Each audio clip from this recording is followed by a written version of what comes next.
So it's being called the Needle and Nudge, but you're right there, part of it. Are you okay with that name? Oh, I'm great with that name. I'm totally good with Neil and Nudge. Take us through that moment, what you saw, how you kind of react, what the reflex was. Yeah. I mean, I honestly, obviously, it's fourth down, but, especially pass play, we drop back, and I don't necessarily know where the sticks were. Just see Caleb, Caleb stop like that, defense around him, but, no whistle yet. We're playing through the whistle. Got to, saw him standing up, just went in trying to get some forward momentum, some push, and then, we crossed the sticks. Do you guys practice that? Do you talk about that in practice?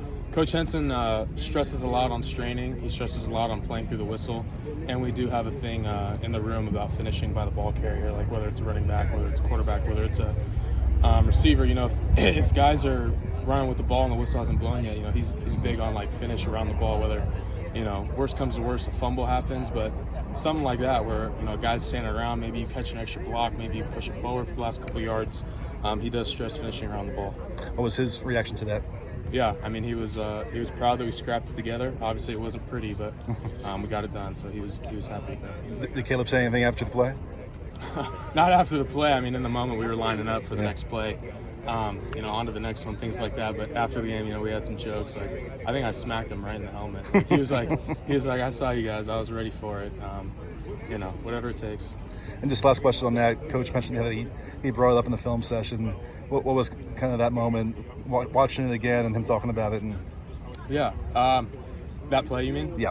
I think it's just, like I said, it wasn't pretty, but we got the job done, and that was a dogfight of a game, and it was, I think it said a lot about our team culture, about not quitting, about playing through the whistle, about scrapping it together no matter what, and believing in each other, and looking at Caleb that drive, I had total confidence that whatever happened, we were going to get it done. He was going to get it done. And, it just so happened that we helped him get those last couple yards on that play. But, I think it says a lot about our team culture.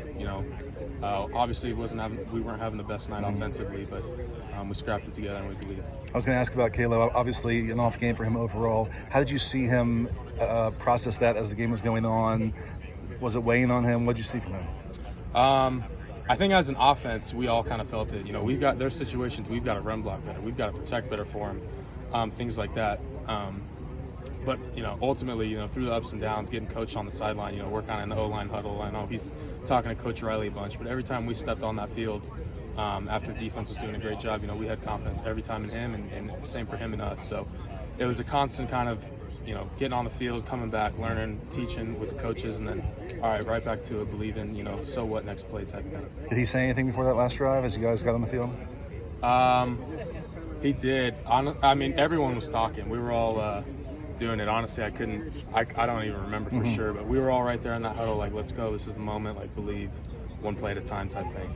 There was some film room, like, watching that fourth down play, like, going over that as a O-line. Yeah, obviously it wasn't, it's not how you draw it up, it wasn't pretty, but, just getting the job done, playing through the whistle, believing in each other and doing whatever it takes was kind of the sum of that play. There was some miscommunication in the first half. You guys blew some turnovers early and had to delay a game. What can you attribute that to?